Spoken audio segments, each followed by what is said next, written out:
preservation. COVID-19, as you know, has affected so many people and so many businesses and so many lives in so many different ways.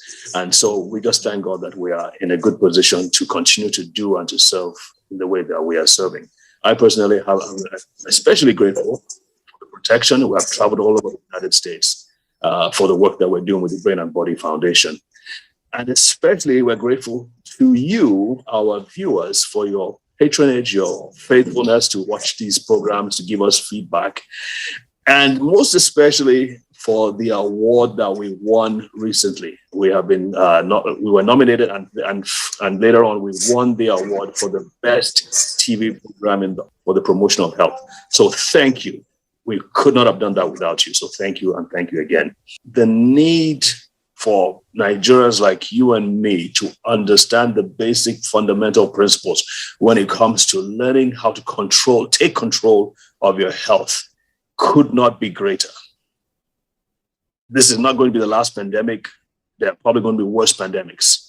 We have to understand how to take control of our health while taking advantage of whatever is available to us by the government, whether it's vaccines or treatments. But you cannot put aside your own personal responsibility for your health. And that's why we do the things that we do.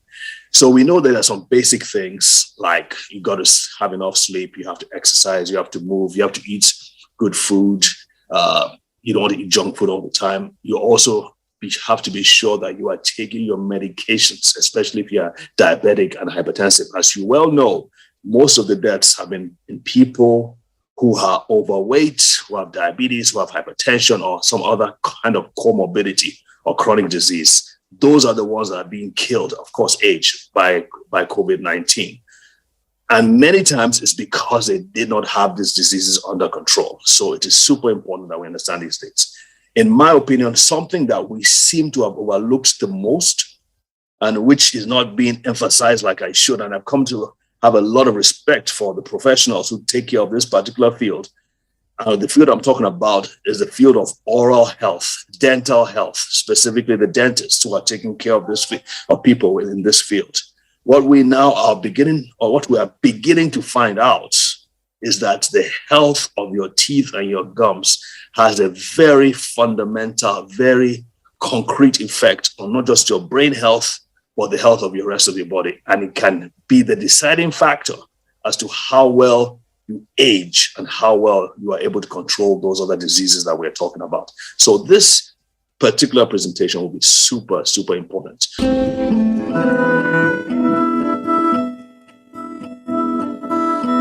All right, welcome back, folks. I am with me on the show today. It's Dr.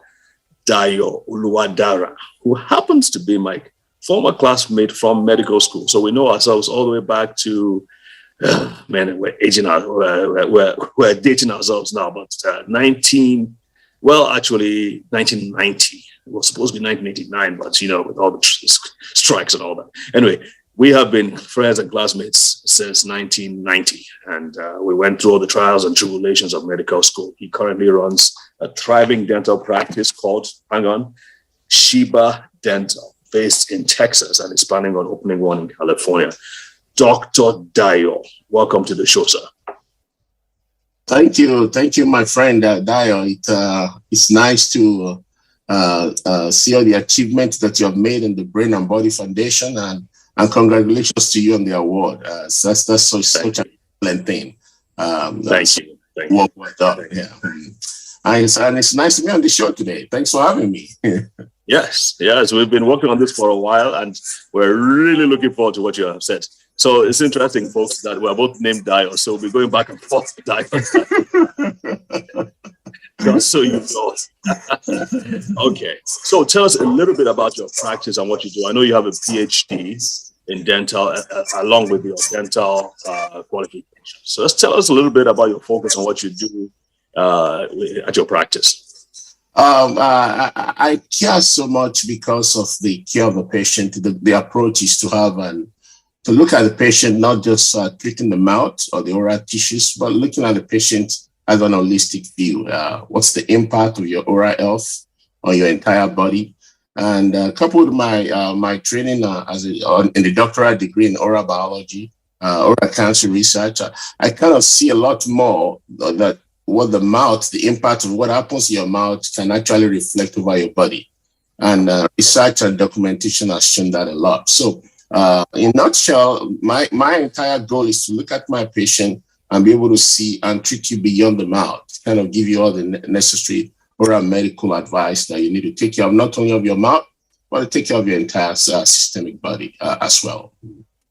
Fantastic. And that is exactly what we're talking about, because why don't we start with the basics?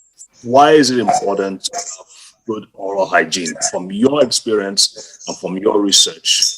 Of course, from theory as well. Why is it so important? Let's start there. Oral hygiene, it's literally said your mouth is the mirror of the body. And right now, we're looking at the structures of your body, your teeth, your gums, your tissues, your tongue, the mucosa, and the saliva. Everything works together to create a milieu and an environment in which you need to take care of everything. Now, if you do not do, and you have infections accumulate over a period of time, it complicates not only your oral health, it can complicate your heart, it can complicate your brain, it can complicate your GI tissues, your stomach, and your entire body, and it has impact